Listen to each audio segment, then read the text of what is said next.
Bonjour, bienvenue dans ce point de situation matinal du renseignement de Stylo News pour ce 18 mai 2026. L'objectif aujourd'hui est d'offrir une analyse factuelle et dépassionnée des récents événements sur la péninsule coréenne. Les faits sont là et nous allons les examiner avec clarté. Avant d'entrer dans le vif du sujet, il convient de préciser que ce bulletin est présenté par ProWave AI. C'est le développeur de Stylo Intel Ops, notre programme de renseignement source ouverte par intelligence artificielle, ainsi que de la plateforme Stylo News. Au sommaire de ce décryptage, un aperçu stratégique de la région, suivi des évolutions militaires récentes. Nous évaluerons ensuite l'impact de ces décisions, l'alignement des dirigeants, l'environnement de l'information, pour terminer par nos prévisions à court terme. Commençons tout de suite par l'aperçu stratégique, en posant les bases géographiques de ce théâtre d'opération. En stratégie, la géographie dicte souvent les règles. Comme on peut l'observer, le récent déploiement d'obusiers automoteurs de 100-150 mm, positionnés près de la zone démilitarisée, place la capitale sud-coréenne, Séoul, directement dans un rayon de frappe élargi. Avec des systèmes capables d'atteindre des cibles à plus de 60 km, c'est une donnée purement factuelle qui modifie l'équation sécuritaire immédiate sur le terrain.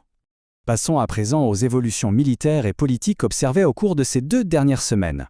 On constate une séquence d'événements assez rapide et méthodique. Tout commence le 3 mai par des tests balistiques très vite suivis d'améliorations détectées à la raffinerie d'uranium de Pyeongsan. Le 8 mai, fait marquant, la constitution nord-coréenne est révisée pour entériner une politique de 2 États, abandonnant la notion historique de réunification. S'ensuit le 11, le signalement d'une doctrine de représailles nucléaires automatique.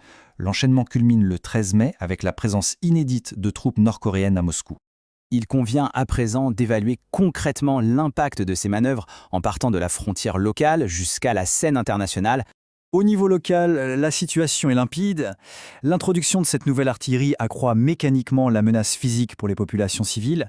Du côté de Pyongyang, ces démonstrations servent avant tout à consolider le contrôle intérieur de Kim Jong-un.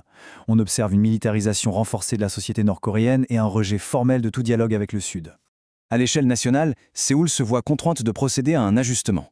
La posture d'alerte sud-coréenne est rehaussée, impliquant une coordination encore plus étroite avec les doctrines de défense des États-Unis. En parallèle, des débats très pragmatiques s'ouvrent au sein du gouvernement sur la nécessité d'une défense plus autonome. Naturellement, cela soulève la question du financement et des implications économiques d'une hausse du budget militaire. Sur le plan international, les répercussions sont profondes. Les transferts de munitions de la Corée du Nord soutiennent directement les opérations russes en Ukraine. En retour, Pyongyang bénéficie de flux financiers qui contournent ouvertement les sanctions des Nations Unies. Les analystes soulignent ici la formalisation du bloc de sécurité CRNK, un alignement qui accroît objectivement les risques globaux en matière de non-prolifération. Et les images parlent d'elles-mêmes. Voir des troupes nord-coréennes défiler publiquement à Moscou confirme, du point de vue du renseignement, que nous avons dépassé le stade de l'assistance militaire secrète. Il s'agit désormais d'une alliance stratégique assumée et durable. Examinons de plus près les perspectives et les alignements des principaux dirigeants dans cette conjoncture.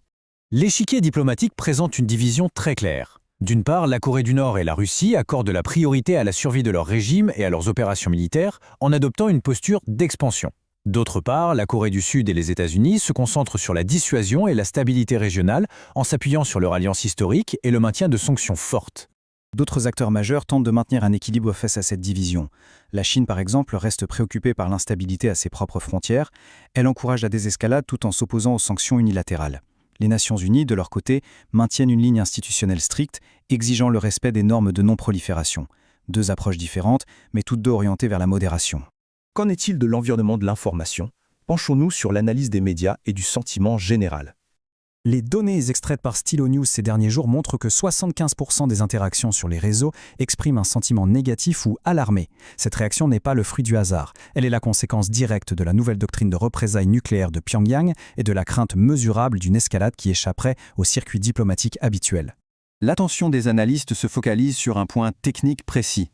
La nouvelle clause nord-coréenne est régulièrement comparée au système automatisé de l'ère soviétique, le fameux système Dead Hand. L'enjeu stratégique ici est simple, en automatisant la riposte, on réduit considérablement le temps de décision humain. C'est un facteur de risque majeur en cas de mauvaise interprétation d'un incident. Pour terminer ce bulletin, abordons nos prévisions à court terme. Quelle est donc la trajectoire la plus probable pour les semaines à venir ? Selon l'évaluation de la communauté du renseignement, une invasion militaire délibérée à grande échelle reste hautement improbable dans l'immédiat. En revanche, et c'est là le point crucial, le risque d'une provocation opportuniste ou d'une grave erreur de calcul, lui, a considérablement augmenté. Les observateurs devront rester particulièrement attentifs à 3 éléments: de potentielles provocations asymétriques limitées, des pics d'activité cybernétique et toute nouvelle preuve de transfert de technologie de pointe entre Moscou et Pyongyang. Ce sont les véritables indicateurs à suivre au quotidien. Ce point de situation matinal touche à sa fin, mais l'analyse détaillée continue. Nous invitons nos auditeurs à écouter le podcast complet Stylo News Intel Update.